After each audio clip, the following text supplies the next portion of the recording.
نريو دلنا حتياتنا قليلنا صدقنا حفسلنا زحالفو منجد زي يستاوسب نقدمي زخوده منجدي ايرأيوني بروح صوم ده تصوم لهم تسفاهم دس ديبلكم الله غوبي دبر مالت غو مالتي زيت مالت دمو زيت زقدح نزيت زخون اصوات زلوو نسو دما افت دبر زيت استبحاله بوتا داويتون تقميطو ونورو ويتا اغزيابير وان زي نبر سدبر زيت اب دبر زيت بزعلت زيا اب ترارا دبر زيت نبره يزلنا اغزيابير سقيبلن كمصيو لب املاك داوي صحيفه وزلو ግን قدم ኢየሱስ ክርስቶስ ሙላዱ ደብረ ዘይት ምዘለቀ ድሕሪኡ ዘይኮነስ ናብ ደብረ ዘይት ከም ዝወጽ ኣብ ደብረ ዘይት ድማ ተኣምራት ከም ዝነግጥ ራይ ዘይኮነስ ዓለሙን ክሕልፍ ከም ዝመጽ እያረምም ክመጽ እንተሎ ደሞ ቅድሚኡ እሳት ይነድድ ቅድሚኡ ዝነድድ እሳት ኣሎ ፈላጣት ኩኑ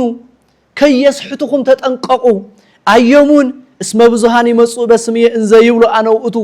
አነ ናይ ክርስቶስ ልኡኽ አነ ናይ ወንጌል መምህር አነ ናይ ጽድቅ መምህር كورانن كورات اتو بعرس لسته تقدح سغو حسب تلو اماناو سغو يخون اتوم زتحس اتوم زسحتو خيسحتكم اتوم زتاللو خيتاللكم حمات مرعات حمات كتدحنلو زي تخيل اب قدم كريستوس قريبكا نناي بعلخا صدقي فرد يقرن نفرد تقربيكم نتوم متاللتي تردو تطنققوم يلئيو اوقو ياستكمو فلطوم نتوم مسحتان ኢየሱስ ዝብል ኩሉ ካውዚ ወጻ ሁሉ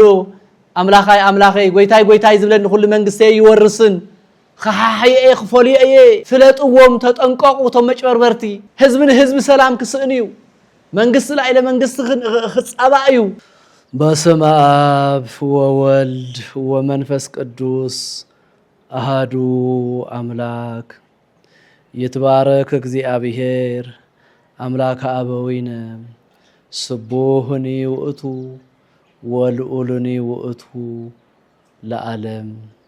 قدم عالم زنبركا مايكل عالم زلخا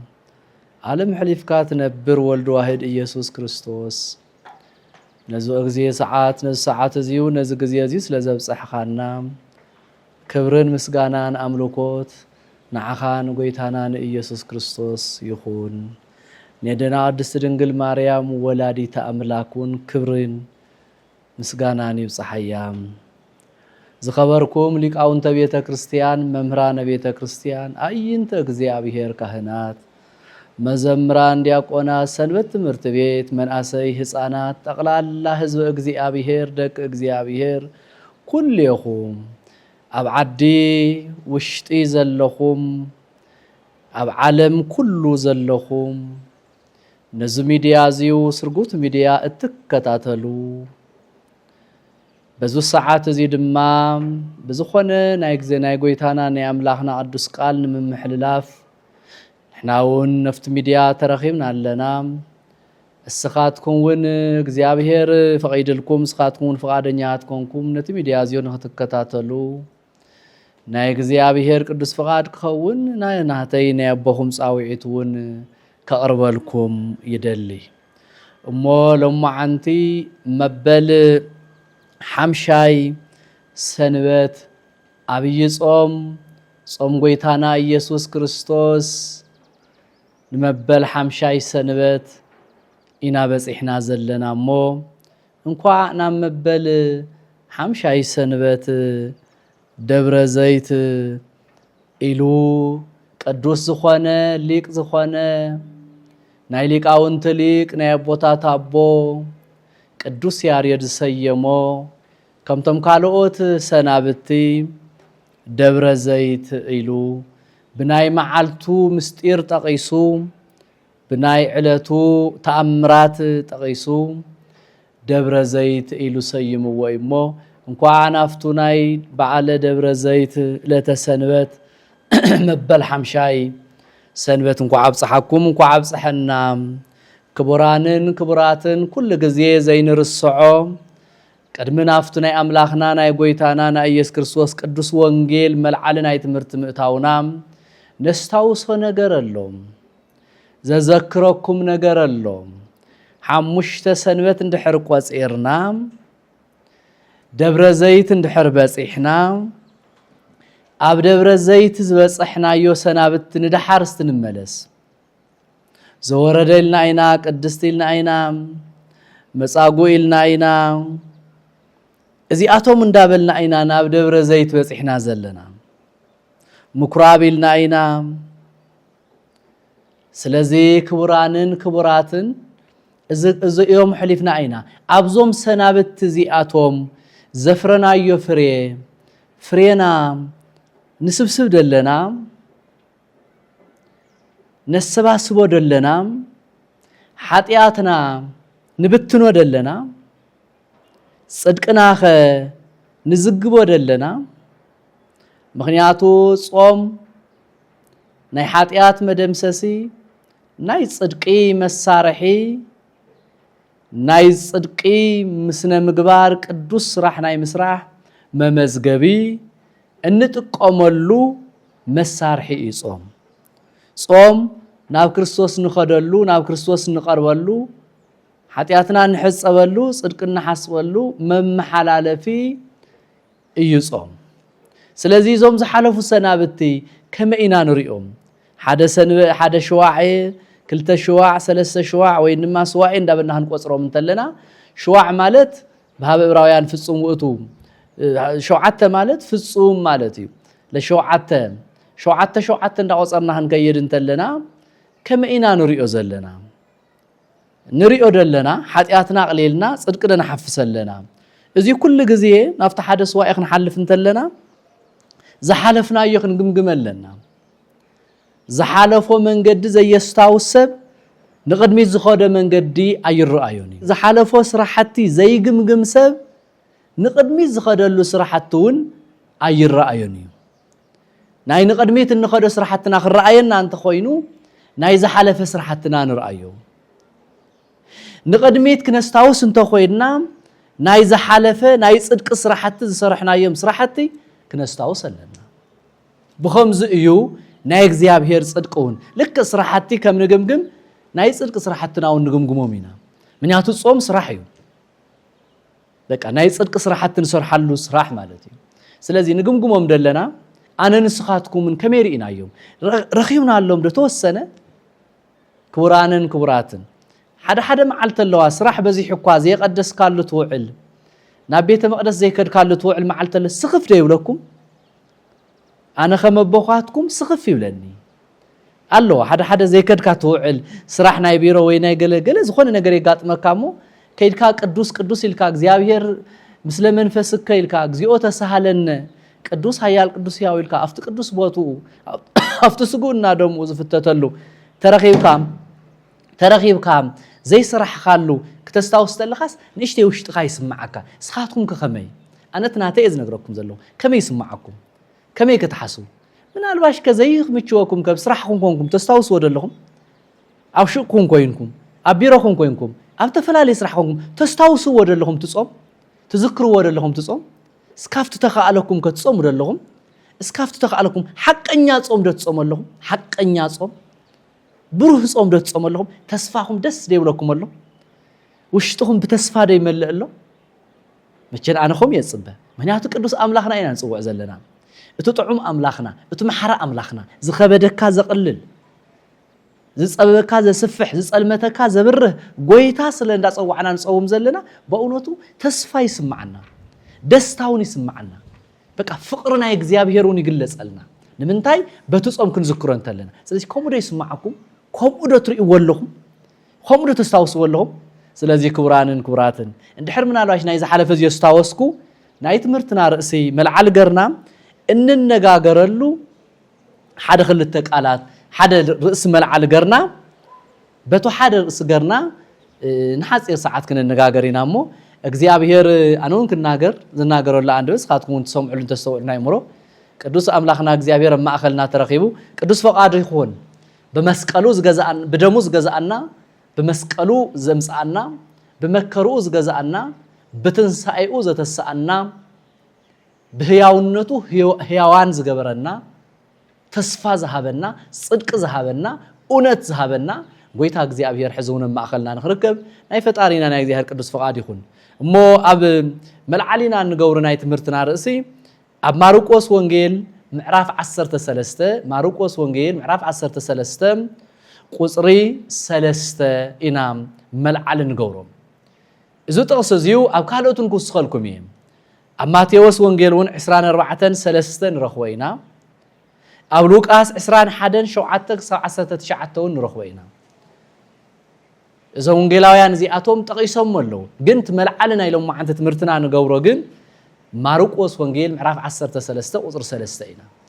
كم زيبل هيلك قالوا هاي تمرتنا رئيسي ملعلنا كم زيبل وإن زي نبر وستدبر زيت وإن زي نبر وستدبر زيت قويتانا أملاخنا إيسوس كريستوس يقولنا أب دبر زيت ينبر نبرا قويتانا أملاخنا إيسوس كريستوس إذا علت زي سنبت زيو أب دبر زيت كاب يروساليم وصي الكام ناب 7 كبابي كلمة الرحيقة ناب يروساليم وصي الكام بزوحات أواز زبزحوهم أولع ويندما ويراز بهال أواز زبزحوهم عقب وصي الكام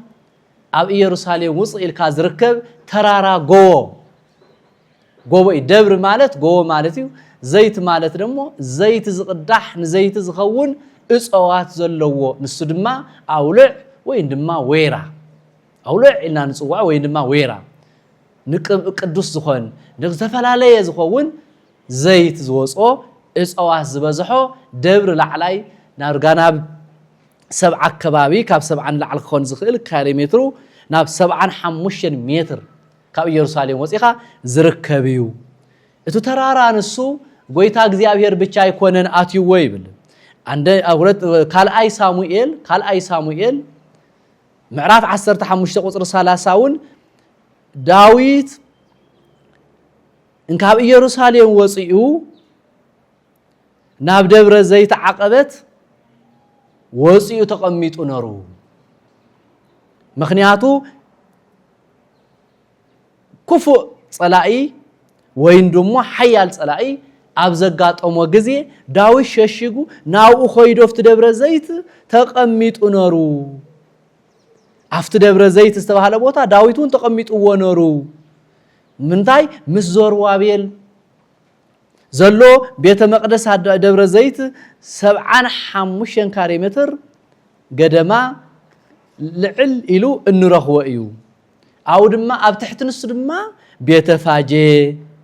ቤታንያ ታሪካውያን ቦታታት አፍቱ እግሮለው ቤተ ፋጄ ቤታንያ ዝባሃሉ ኢየሱስ ክርስቶስ ብዙሓት ተአምራት ዝሰራሐሎም ኢየሱስ ክርስቶስ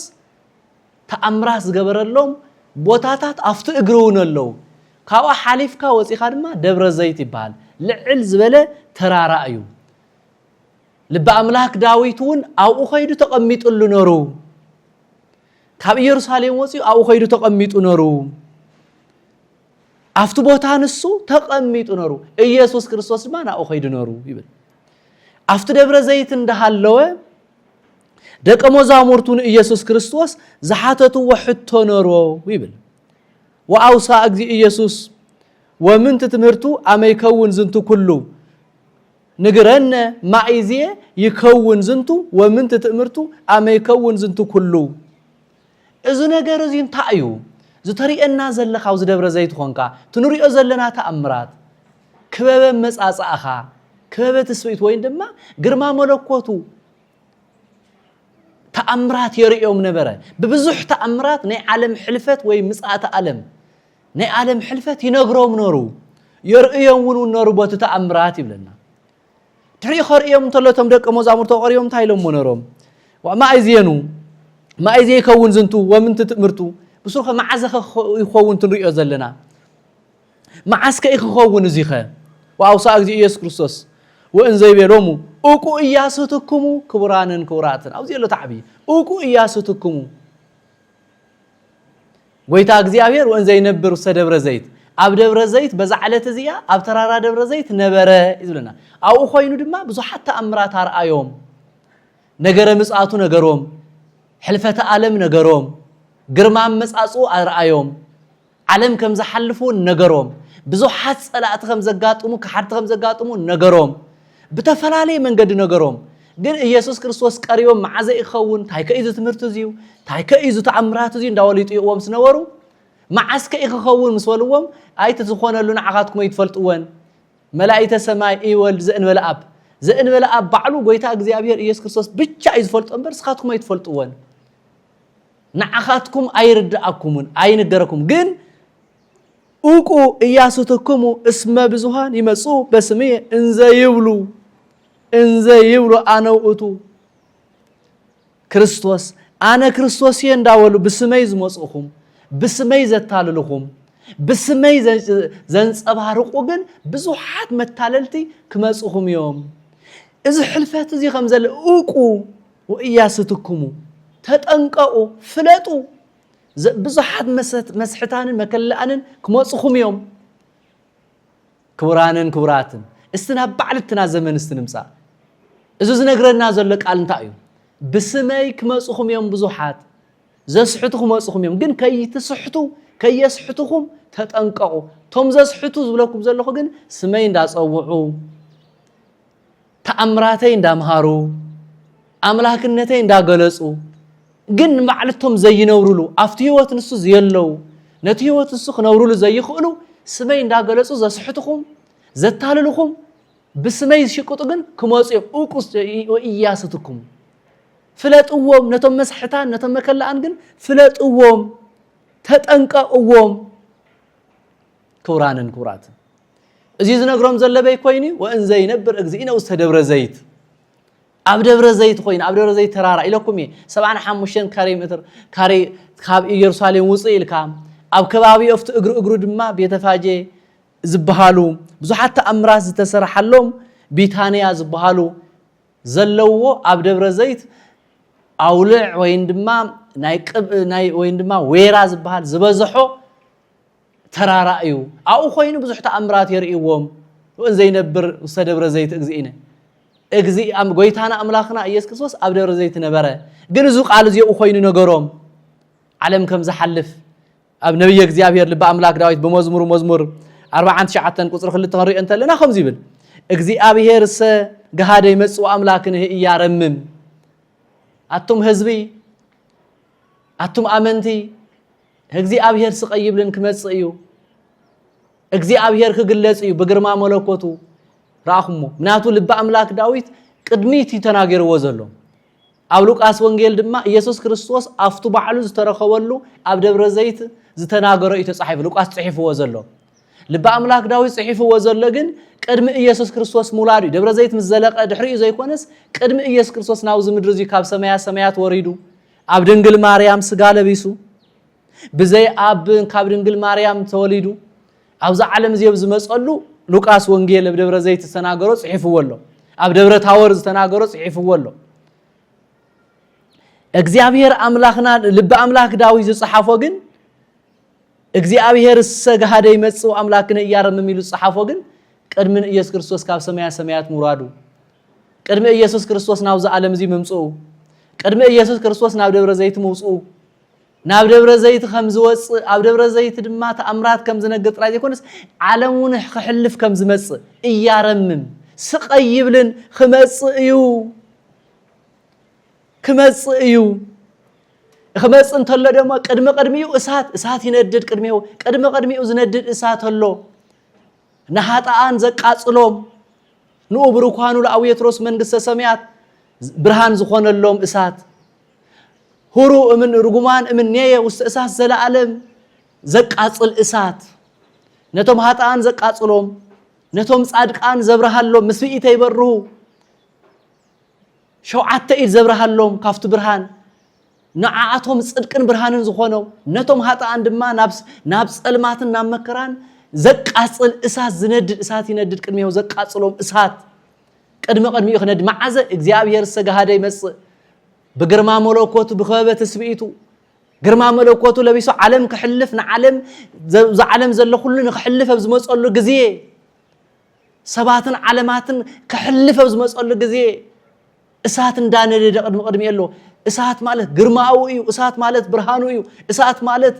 አምላክነቱ እዩ ነቶም ጻድቃን ዘብርሃሎም ነቶም ጻድቃን ዝበርህሎም ነቶም ጻድቃን ጽድቅ ዝኾነሎም ነቶም ሀጣን ድማ ዝኸፈአ ጸልማትን ዝኸፈአ ዘቃጽሎም ርጉማን ሁሩ እምኒ ዘቃጽሎም ናብ ክርስቶስ ከይቀርቡ ዘባርሮም እሳት ይነድድ ቅድሜው ወአምላክነ እያረምም ስቃይ ይብልን ክቡራንን ክቡራትን ስቃይ ይብልን ክመጽእሞ እቁጭ እያስተክሙ አቱም ሰባት ክርስቶስ ክመጽእ ንፍርዲ ካብ ፍርዲ ዓደዩ ወዓልን ተታሊልኩም ከይትጠፍኡ ተታሊልኩም መንገድኩም ከይትለቁ ተታሊልኩም ካብ ናይ እግዚአብሔር መንገድ ከይትወጹ ተታሊልኩም ካብ መለኮታው አምላክ ዝሃበና ጸጋ ከይንወጽእ ካብ ደብረ ዘይት ከይንወጽእ ካብ ብርሃኑ ከይንወጽእ ካብ ቤተ መቅደሱ ከይንወጽእ ካብ መስቀሉ ከይንረሕቕ ወልድ ዋሂድ ካብ ምባል ከይንለቅቕ ስመይ እንዳጸውዑ ብስመይ እንዳታለሉ ዝመጽኡኹም ብዙሓት ሰባት ኣለዉ ነዚ ግን ታይሉ እቁስ እያስተክሙ ተጠንቀቁ ፍለጡ ፈላጣት ኩኑ ከየስሕቱኩም ተጠንቀቁ አየሙን اسم بزهان يمصو بسمية إنزا يبلو أنا وأتو أنا ناي كريستوس لأخيه أنا ناي وانجيل ممهرية أنا ناي صدق ممهرية كوراتن هستنا أنا مسندالنا نرأيو أنا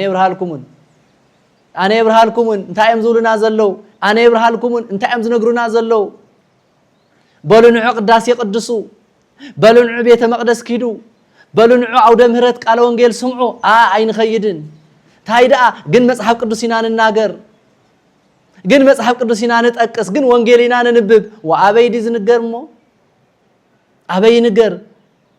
እንዴ ቤተ ክርስቲያን ሰተት መሰል በጽራ አርያም ወቅድስ በሰረገላ አሳ እዛ ቤተ ክርስቲያን እዚያ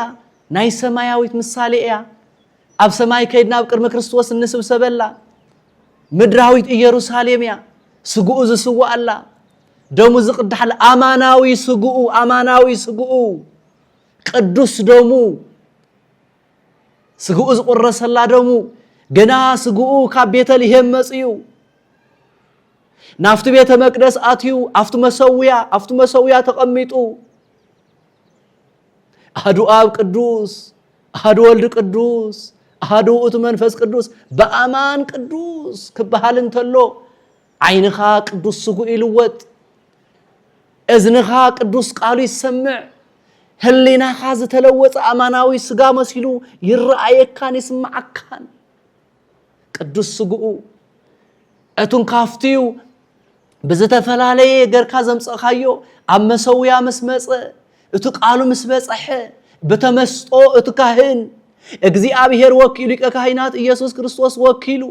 أفتو منبر قيمو أحدو أب قدوس كبلن تلو أحد ولد قدوس كبلن تلو أحد وقت منفس قدوس كبلن تلو اتبع عرس قلز تقرس سجو حسب تلو اتبع عرس قلز تقدح سجو حسب تلو أماناو سجو يخون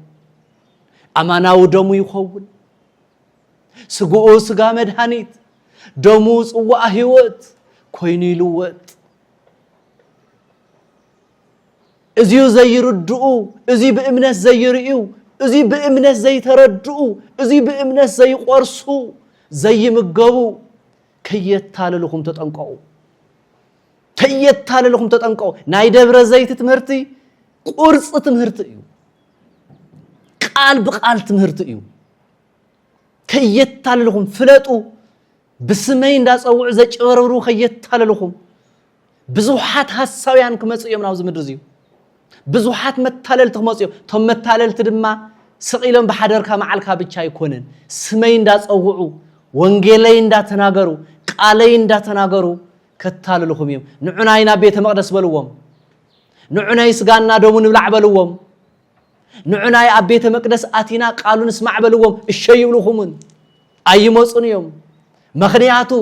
قال يوم زناغرو انبر كمتو قالو زنغرنا اسمو زهاني مصو بسمي قال يوم زناغرو انبر هيوتهم يلون قال يوم زناغرو انبر امنتهم يلون كبرانن حزنا باينا باخومن ناب زمننا نمصا زا ختما نرأيا ከተማ ገደፍ ወገጠሩን ይወርደለው እንታ አያዘላ ደብረ ዘይት ግዜ ደብረ ዘይት ማዓልቲ እዚ ቃል እዚ እምሂሩ ኢየሱስ ክርስቶስ አታጎይታና ማይዜ ይከውን ምን ተኑ ትምህርቱ ዝነገር እዚ ማዓዘ ይከውን እዚ ቃል እዚ ማዓዘ ይክፍጸም መፈጸምቱ ከማዓዘ ግዜ ከማዓዘዩ ዘእንበለ አባይቲቱ ማንንም ዝፈልጦ የለን እዚ ዝሆነሉ ዓለም ዝሕልፈሉ مسات زخونلو ኣይኸውን እንታይ ደኣ ተዓጢቅኩም ጽንሑ تعاطيكم صنحو تتنقيكم صنحو تزغاجكم صنحو تتنقيكم تزغاجكم صنحو نمنتاي اتوم زسحتو خيسحتكم اتوم زتاللو خيتاللكم مسعات كم زله ترديكم موت كم زله ترديكم مسعات كم زله ترديكم فرد كم زله ترديكم تطياقنت كم زله ترديكم إيادهن إتادهن حمات لمرأتا مرأت إيادهن لحماتا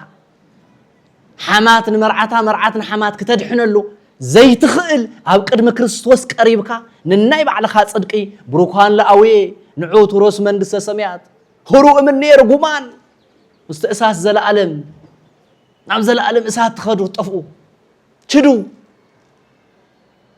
زبللو معلتي كمسيه يقرن سلازي زي يقرن مخانو ترديكم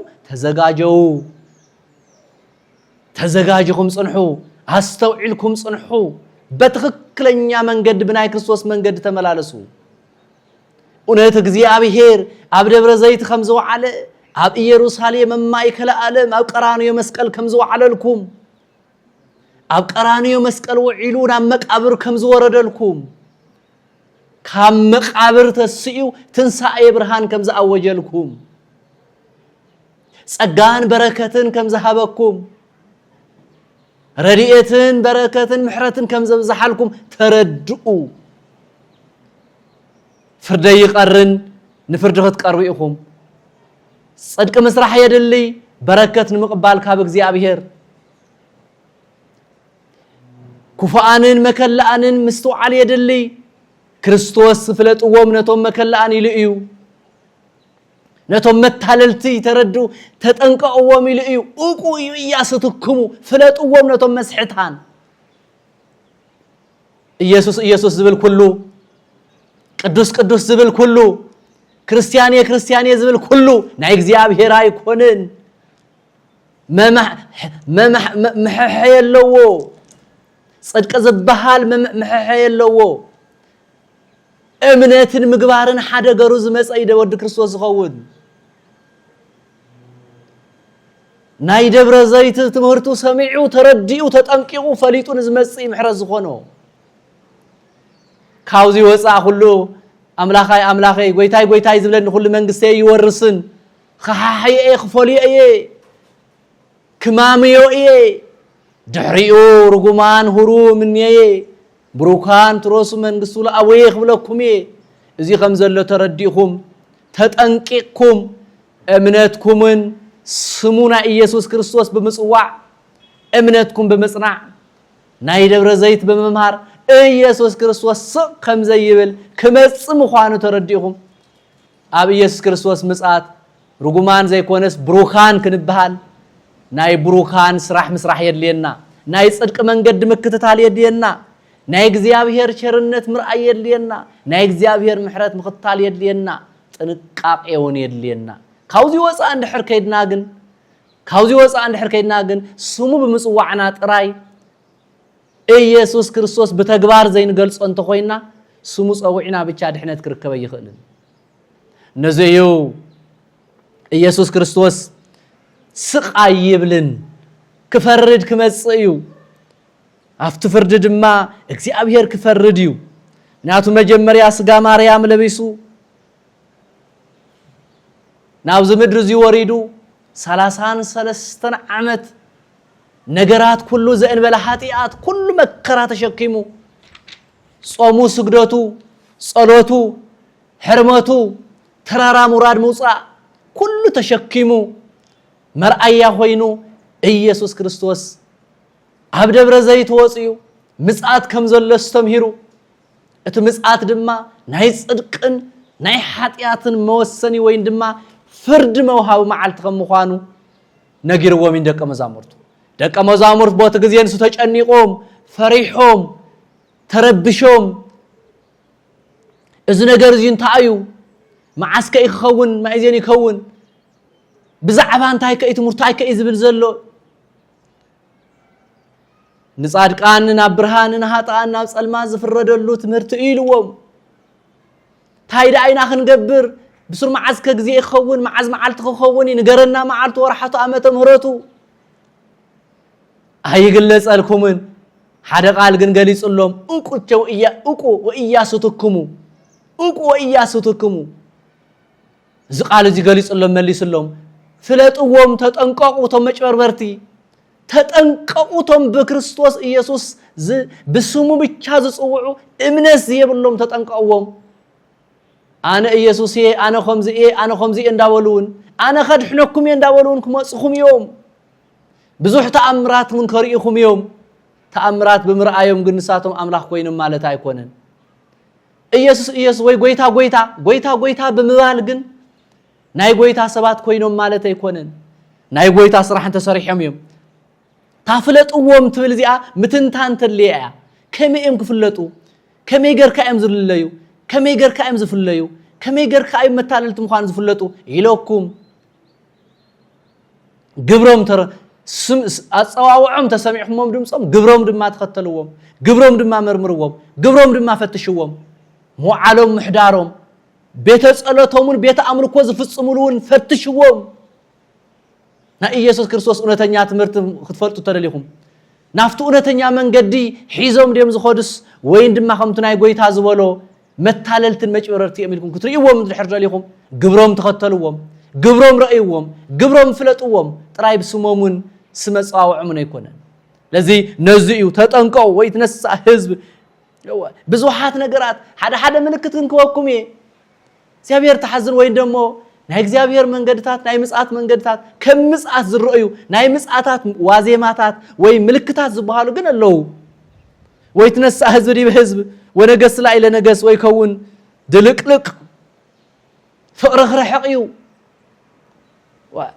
حزب سلام كسئنيو منقص لا إلى منقص خص أبايو نجر كبزحيو هوكت كبزحيو شكاني كبزحيو تنقل كبزحيو مجبر ورتون بسم إياس كريستوس زجرون كوزحيو إذا ملكتات له شاو خوني مالت جنا يكونن شاو خوني مالت جنا يكونن ملكتات يوم زي أتوم أجبر ورتن توزحو حق إنها تكونوا متعللتن توزحو ونتنياتات تكونوا بأسن توزح فقرين وركم متشخخان توزح روحات تكونوا بقلبات وزيد ما ناي كريستوس سرحيو اتيو نايتهم اغاننت نايت حماقيو نايت فرد حماق صلماتيو ازيد ما ناي صدق سرحيو سلازي بتقراني تسلام سرحو تفقر سرحو ترراي سرحو حدنس سرحو متحققات سرحو زطمين ممقاب زعرقن ملباس زحزن بمصنعنا صلوت بمصماد كريستوس إيسوس باسم املكو بفصام بسمو بمكح مؤمان زئيتو نا إيسوس كريستوس دحنت او خوين دق مزامورتم هروم نجر مصات امصاصو ناي عالم حلفت نجروم وان زين مناي تمرتنا راسي وان زين نبر اغزينا وستدبر زيت من على قرنا زلعلنايو مرقوس وانجيل معراف 13 قصر 3 إنا ملعلينا قرنا زلنا نزيوك سق كم زي بلدما لب أملاك داويت 4 شعاتن قصر قلت إنام تقيسنا زلنا تم قالوا التمساسل تخيدنا نوميو طبعا تو تقسكو سلازي كبراتن اغزي ابير سقاي يبلن تروفاتنا سرحنا صومنا صلوتنا سئلتنا وهبتنا رهراهينا فقرنا حدنتنا እግዚአብሔር ይዝግቦ ይዘሎ እግዚአብሔር ይስብስቦ ይዘሎ እግዚአብሔር ስቀይብል ልክ ከምሰብሰው ሁሉ ንخفرድ ማ خመጽዩ ዓለም ክሕልፍ ክመጽዩ በትግዚየን እሱ ብሩካን ለአቡ ይخبልዩ ንዑትሮስ መንግስት አቡ ይخبልዩ ርጉማን ሁሩ እምንየ ናብ መንግስት አቡ ይተአቱን ክብልዩ كبراتن نزيجن صراح يدلينا أيو نزيجن صدق يدلينا أيو نزيجن صومنا بأقباب وخن تقامل لنا صومنا خنا خبرو يخن بسنة سرعات كن تقامل لنا ونتهنيا صوم كن قبرو لنا معالتات موصار جزية محلاف فرق خوينو سلسة ما ورح خوينو خلت سلسة صومن تاريفو أيقونن معالت بمودة صدق أي مسن نتن معالت فرن تفرينا لنيو حرستاي سنة حريسو حملة واسيس إيهو مسكرم نهاسون ما يستيو مسكرم رئيو حاتيتو تقمتي حدار ዓጺድ የዝመሩ እዝእክብ ስለዚህ ዝጾሙ ዝጾሙና ካብ ክርስቶስ ፍሬ ነፍርየሉ ካብ ክርስቶስ ጸጋን ሓፍሰሉ ካብ ክርስቶስ ሰላምን ሓፍሰሉ ካብ ክርስቶስ ፍቅርን ሓፍሰሉ ኣብ ደገ ኣብ ሕልፈት ግዜ ወእን ዘይነብር እግዚእነ ውስተ ደብረ ዘይት ኮይኑ ናይ ምጽአት ከም ዘስተምሃረ ደብረ ዘይት ኣብ እርገቱ ግዜ ብደብረ ዘይት ከም ዘአረገ ነገረ ምጽአቱን ብደብረ ዘይት መጽዩ ኣብ ደብረ ዘይት ክግለጽ እዩ ዝብለና ነገረ ምጽአቱና ኢየሱስ ክርስቶስ ቅዱስ መጽሐፍና ስለዚህ ሻው ድማ ንፍርዲ ፍርዲ ክፈርደልና እንተሎ ናብ ብሩኻት ተባሂልና ንጽዋዓሉ ደአንበር ርጉማን ተባሂልና ንጽዋዓሉ ነገረ ኃጢአት ክንሰርሕ ይብልናን ነገረ ክፍአት ክንፈጽም ይብልናን ነገረ ጭካኔ ክንፈጽም ይብልናን ሓድነት ፍቅሪ ምትሕግጋዝ ምትሕልላይ መቀረራብ የድልየና አብየቱም ቦታ ዘሎ ሰብ እዚ ክፈልጥ ኣለዎ ክርዳእ ኣለዎ አነ ናይ መንግስት ሰራሕተኛ እነረ አነ ናይ ኮምዚ ሰራሕተኛ እነረ አነ ናይ ቢሮ እነረ አነ ናይ ቤተ መቅደስ እነረ እዚ ምኽንያታ ይኸውንን እዚ ምኽንያቱ የድሕንን ኣብዘዘለና የመክሊት ኣብዘዘለና የስራሕ ኣብዘዘለና የሐላፍነት ጎይታ ኢየሱስ ክርስቶስ እቶም ቀራንዮ መስቀል ዝወዓለልና ቤዛ ዝኾነና ህይወትን ድሕነትን ዝኾነና ኢየሱስ ክርስቶስ ኣብየቱም ቦታ ኮይና ክነምልኾለና ትእዛዛቱ ክነኽብረለና ናይ ትእዛዛት ጾሙ ክንጸውመለና በረከት ክንሓፍሰለና ኣብየቱም ቦታ ንኹን በዚ መንገድ እዚ እንተኸይድና አይና ኣብ መጨረሻ ፍርድ ግዜ ንኹሌና ብሓደ ይፈርደልና እምበር ላዕልን ታሕትና ይብለናን በብጸጋና በብስራሕና ይጥይቀና በብተዋሃበና ጸጋ ክንሰርሕ ናይ ጎይታና ናይ አምላኽና ናይ እግዚአብሔር ቸርነት ናይ ድንግል ማርያም አማላጅነት እግዚአብሔር አምላኽና በግዜ ምጽአቱ ናይ ሰላም ናይ በረከት ሰባት ተባሂልና ናይ ዘለዓለም ጽድቂ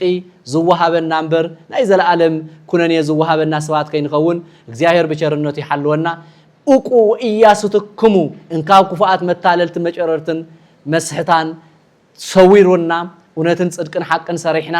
ጎይታ እግዚአብሔር አምላኽና ተመርጉዝና በመስቀሉ በህይወቱ በመንገዱ ተመሪሕና ህይወትን ሰላምን ንሱ እሞ ሕዙን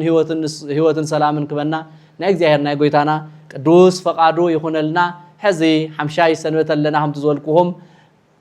ደብረ ዘይት ተባሂሉ ዝጸውዑን ቅዱስ ያሬድ ይሰመዮ እሞ እዚ እንዳስታወስና ናይ ነገረ ምጽአቱ እንዳስታወስና ለማዓንቲ ምጽአት ማለት ዘይኮነስ ንሰብ ዝኣዘዞ ዝመጽእ መዓልቱን ግዜኡን አይፍለጥን ኢሉና እዩ ታዝ መጸላ ግን ዝግጅዋት ኮይና ክንከይድ በወንጌል ተመሪሕና በእምነትና ጸኒሕና ጎይታና አምላኽና እግዚአብሔር ለቢስና ንህይወትና ሁሉ ክባርከና ናብኡ ተማሕጺና ጾምና በአግባቡ ክንጥቀመሉን ብርሃነ ትንሣኤ በሰላም ተወሳኢና ብጽሒ ብርሃነ ትንሣኤ ከብጽሐና ናይ ጎይታና ናይ አምላኽና ናይ ኢየሱስ ክርስቶስ ቅዱስ ፈቃድ ይኹን ፈጣሪና እግዚአብሔር ምስኩል ይህና ይኹን ወእን ዘይነብር እግዚእነ ውስተ ደብረ ዘይት በዝሕለት እዚ ደብረ ዘይት ነበረ ደብረ ዘይት ነብር ድማ ናይ ምጽአት ነገረ ምጽአቱ ትምህርትን ምልክትን አርአየና ንዓና ድማ ትምህርትን ህይወትን ንሱ ይኾነና ለዚ እግዚአብሔር አምላኽና ሕዝውን ትምህርትን እውነትን ስለዝኾነ ትምህርትን እውነትን ሒዝና ናይ መንግስተ ሰማያት ሰባት ክንከውን ጾምና በአግባቡ ክንፈጽም እግዚአብሔር ቅዱስ ፈቃዱ ይኹነልና ወስብሐት ለእግዚአብሔር ወለወላዲቱ ድንግል እግዚአብሔር ይባረኩም ይቀንየለይ ተባረኹ